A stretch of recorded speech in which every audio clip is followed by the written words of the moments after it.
Good Saturday evening. Thank you for joining us here on THV 11 News at 6. I'm Tamer Knight, joined by meteorologist Simone Thomas. And Simone, I don't know if you are to blame, but the weather has been very dreary these last couple of days. It's been pretty gloomy, and I mean, we've had some periods of rain. Not everybody has been getting rain, but for a lot of folks, even if it's not raining, it's been so gloomy out there. Now, over the past couple of hours, we did that stream on THV 11 Plus at 3:30, where we're at that point where we're talking about the storms impacting southeastern Arkansas and those flood alerts that were allowed to expire before the 5 o'clock hour. Now, as we move into these last few hours of the afternoon and into the evening, we do have a little bit more rain that looks like it's developing over in the Arkansas River Valley. Can't rule out some more development in that spotty coverage, at least through your early evening hours. I think tomorrow, though, we get another round of more spotty rain coverage. We'll talk about that in your 7-day outlook. But looking at our 24-hour radar estimated rain totals, we've definitely seen the heaviest axis of rainfall today across southern Arkansas versus yesterday. That heaviest axis was across northwest Arkansas. These shadings you see of the oranges and reds, those are in that range indicative of about 1 to even pockets of 2 inches of rain that has fallen. And of course, that is reflective in, again, some of those flood warnings we've seen today. Through the rest of the evening, a few stray showers cannot be ruled out, but we're really tracking more of that spotty to scattered rain coverage tomorrow. Full details on the rest of your holiday weekend are coming up in your 7-day outlook. Well, thank you, Simone. Those in Jacksonville are still mourning after a 6-year-old child was shot and killed earlier this week. Now, community members are calling for peace while remembering the little boy's life. THV 11's Carter Thweet is live in Jacksonville, where many have gathered to once again remember Amir Houston. Carter, what can you tell us? Yeah, Tamer, we are here at the Jacksonville Community Center tonight, where community members have planned a candlelight vigil for 7 p.m. to honor the memory of 6-year-old Amir Houston. Community members passed out this flyer with the headline, "Honoring a Young Life," because that's exactly what Amir Houston was. Now, this tragedy took place on Sunday in the 4000 block of South Highway 161. Police were called to the scene and found Amir in a vehicle suffering from gunshot wounds. He was later pronounced dead. Meanwhile, the 2 men with him in that vehicle were unharmed. Police have now released this photo of a suspect, 21-year-old Artavius Johnson. You should be seeing him on your screen, as well as some other information. He was last seen in a white Hyundai Elantra, and he stands 5'6", according to police. They also say that he's considered armed and dangerous. So anyone who has any information on this crime or who sees Mr. Artavius Johnson is asked to contact Jacksonville Police. And so as that search continues, again, Jacksonville residents are going to gather here tonight. They're going to remember Amir. We're told that some of Amir's family members are going to be here, as well as community organizers and local pastors, to remember the young boy and to plead for peace. So we're going to have much more tonight at 10 o'clock. For now, though, in Jacksonville, I'm Carter Thweet with THV 11 News. Monday, May 25th marks the unofficial start to summer as many gather to celebrate Memorial Day, a federal holiday that honors the fallen men and women who served the country. In observance of the holiday, we want to make you aware of a few closures across the state. All state and federal offices will be closed. Also, USPS, FedEx, UPS, public libraries, banks, and the U.S. stock market is closed. And for future references, Costco and natural grocers will also be closed for the holiday.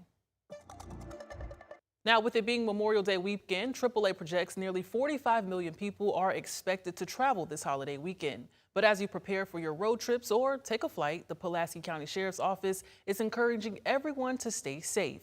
Deputies want to remind those who are traveling not to post on social media that you will be away this weekend to avoid burglary to homes or commercial businesses.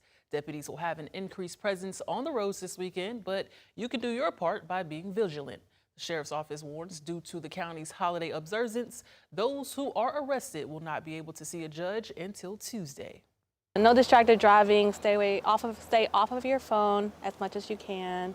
And if you're going to be drinking socially, have a designated driver or use Uber Share, or just have somebody be able to take you where you need to go to avoid accidents or anything like that. Our patrol will be out this weekend. We will be active, as well as we're going to have our water patrol out as well.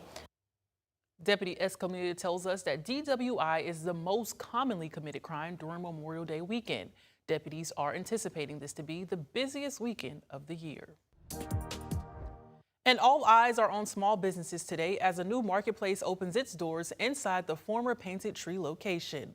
Small Shops Marketplace welcomed its first official customers today. Now, we need to remind you this is not a grand opening and transforming the space into a one-stop shop for local vendors across the area. From jewelry and socks to artwork and home decor, every item inside is locally owned and locally made. Each vendor even has their own unique booth, creating a personalized shopping experience for customers.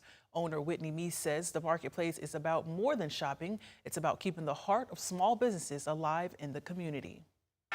We've got food items, we've got dog treats. I mean, you name it, it's under one roof. So it's a great place to come and do your shopping because you can shop for everybody that you know in one little small location.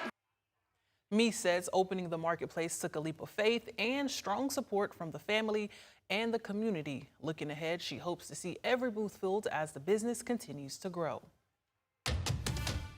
And the city of Conway is looking to transform some downtown alleyways into community gathering spaces. THV 11's Tanya Motorzycki spoke to city leaders who say this will improve connectivity and public spaces.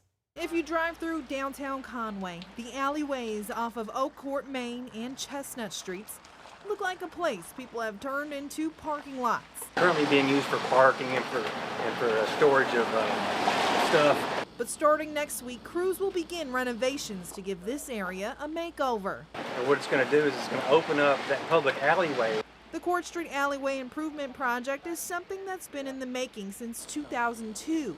The city's communication coordinator, Bobby Kelly, says it is a $1.7 million project designed to beautify the area while making it more pedestrian friendly. There'll be lighting, there'll be landscaping, there'll be places to sit, and there'll be public art.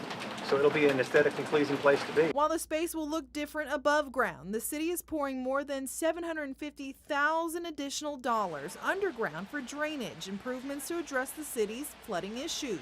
Overall, the project will still include some parking, but it will also create a space for people to sit outside, attend events, and enjoy the pocket parks, Kim Williams with the Downtown Conway Partnership says. Help drive different events. People, the public are welcome to use it for activation of fundraisers for all types of different activities for the community. The project is also expected to help downtown and feel even more like a destination. It's certainly going to open up this piece of Conway for folks to come and just exist and be, whether they shop here or just want to just hang out. The goal for the project is to be complete by the end of the year or early 2027. In Conway, Tanya Motorzycki, THV 11 News. A major transformation is underway at Arkansas Children's Hospital. Coming up, see how a record expansion is changing care for Arkansas families when we return.